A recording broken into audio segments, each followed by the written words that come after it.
Hey, what's going on, guys? It's Sam or Extras, and today I'm bringing you guys a MOAB gameplay on the map Fallen. And yes, I finally got the pronunciation correct. I said MOAB, not MOAB, like I was calling it before. And that's all thanks to you guys leaving comments on my MOAB gameplay that I uploaded 2 days ago, letting me know that I was pronouncing it wrong. So I appreciate that. Thank you very much. If you wouldn't have let me know, I probably would have gone on for another year calling it the MOAB, which just would have been bad. So thank you for saving me the embarrassment. And today's gameplay right here, this MOAB is one I got in about 3.5 minutes, and that's really all I'm going to show you from this gameplay, because I'll be honest with you, I didn't do that well in the second half of this gameplay. My final score was something like 65 and 11, which, don't get me wrong, isn't terrible, but considering I got 30 of those kills in the first third of this gameplay, obviously that second two-thirds, or not second two-thirds, but the next two-thirds of the gameplay aren't really going to be too exciting, too fun to watch, so whatever. I thought you guys would still enjoy this part. So anyway, the one thing that I really want to touch on that I didn't get to in my other gameplay is the perks. Not only the 3 perks that I use on the original class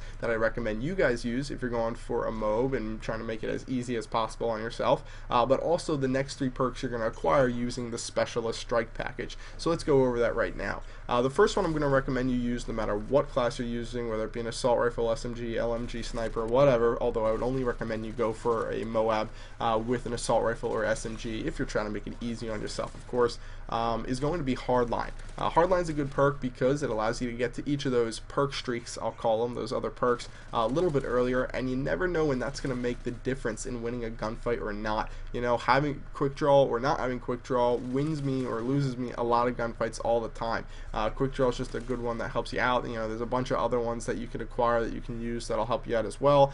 Scavenger, whether or not you have ammo, that's another one. So yeah, definitely use Hardline. It will help you out, I'm sure, a lot. It helps me out a ton. The next one I'm going to recommend you use on your original class is going to be Steady Aim. Because you're not using Quick Draw, which in my opinion is the best second perk to use, like just in general, if you're not going for a MOAB, of course, you're going to want to use Steady Aim, because while you're actually in the process of aiming down the sights, like those milliseconds right there, you're going to actually be considered hip firing by the game, which is going to be a little bit inaccurate. For using Steady Aim, it makes it a little bit more accurate and makes not having Quick Draw a little bit more bearable, I will say.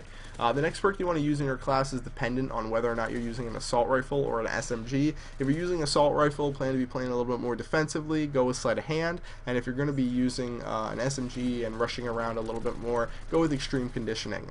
Definitely helps you get up into the enemy spawn a little bit quicker, definitely helps you rush a little bit better. It's a good another perk to go with Hardline and Steady Aim there. And now for the 3 perks that you're going to want to use in your Specialist Strike package, the first one I recommend you use is going to be Quick Draw. Like I said, I just called it the best class, or the best perk in its class, so you want to be able to get that as quickly as possible. The next one I would recommend is Scavenger, because at that point you're going to be around like a 5 kill streak, and depending on what gun you're using, depending on how much ammo you use, you're probably nearing the end of it. You're going to need to pick up some more, and you obviously want to use the gun that you originally chose with your class, because you're more comfortable with that than anything else. And then for your third one, I would recommend something like Marksman. You could go with quite a few different perks and still be alright. That's just the one I used in this gameplay, but really those first 5 that I talked about, or 6 if you want to include sleight of hand and extreme conditioning, are going to be the best ones to use. So anyway, I hope you guys enjoyed this gameplay. I hope you guys found the tips a little bit helpful for getting you guys a MOAB a little bit easier. And final score, I think just towards the very beginning of this gameplay, was like 31-1, and final score was like 65-11. I'll see you guys later. Bye.